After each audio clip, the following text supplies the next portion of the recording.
Well, I mean, listen, we played really well, right? I thought we responded each and every night, and I thought they were all challenging. And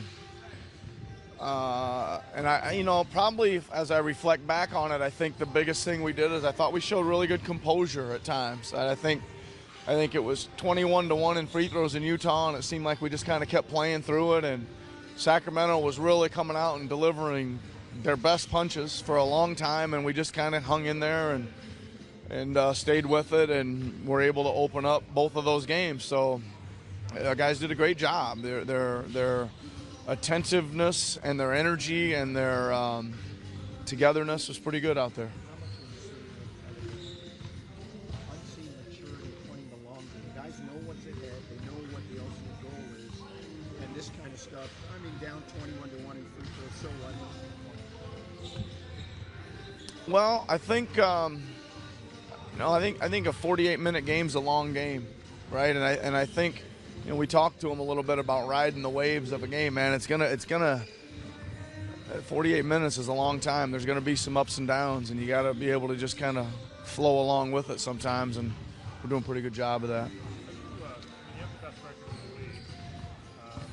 Is there anything that sort of has kept you up at night that you go, man, we got to get a handle on that, or this can come bite us? No, but back to your first question. Yeah, man, it's exciting to kind of, it's probably more that than anything. You kind of you look forward to get to the next game and see if you can keep it rolling. That's probably it. I wish I was sleeping better, to be honest with you, but But I mean, is it because you're stressed or because you're... I've always been like that. After a loss, I go home and pass out and don't give it another thought. And when we're winning, I'm too excited. So I'm trying to even keel it a little bit more, like I'm telling the team to. Does it feel like you're rolling? Does it feel like the team is... Not really. I mean, I think we are playing well and all that kind of stuff. But again, it's so early, and we're still feeling our way out a lot. And I think there's lots of things to try and look at, and there's some guys I want to get playing better. How does Norm being out impact things, and what's CJ's status? CJ was back in practice today, so I'd imagine he'll be available tomorrow. And Norm, it's unfortunate for him because I thought he was playing pretty solidly, and that's where we were trying to get him was solid play and minutes that were meaningful, no matter if there was 4 of them or 9 of them, and I thought he was handling that role really well. So that's disappointing that he's out. Unfortunate. So we're probably back to playing, 10 guys for the most part with him out.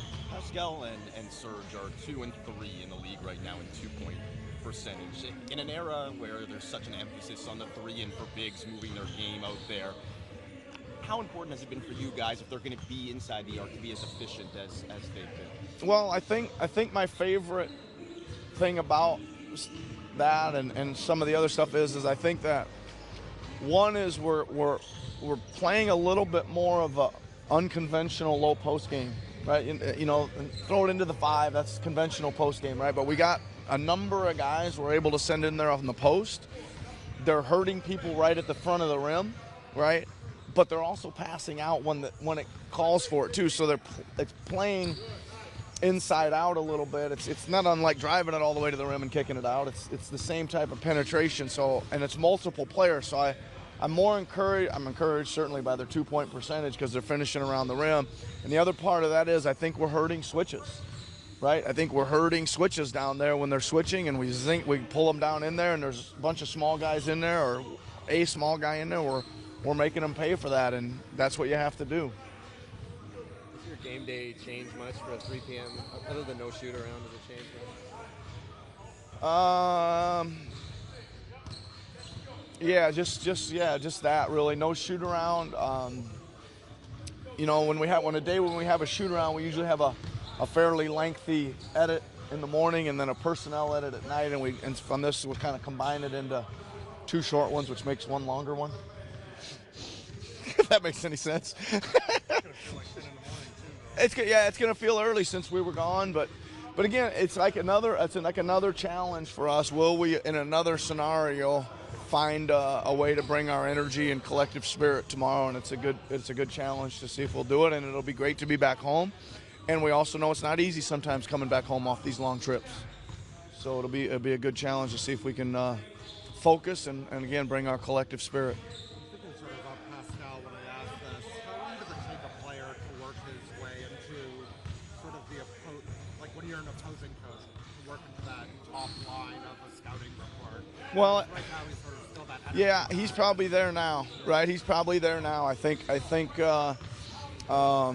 and that's the real beauty of it, right? I mean, that's the real beauty of it because they're game planning for Kyle and they're game planning for Kawhi and I'm not sure people game plan for Serge much when he was playing the 4, but now you can see their game planning for him rolling and playing inside. The other night and again, it's the adjustments you got to make as you see teams do different things, and now there's Pascal and so it's tough to game plan for a whole bunch of people, and that's what we're trying to get to here. And what I end up thinking is they have to do it, or those guys will continue to hurt them. And when they do it, then it'll open more things up for Kyle and Kawhi again, right?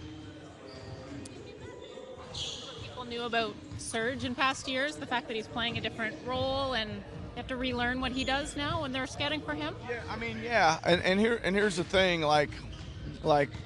You guys are busy, right? Because we're having so many games.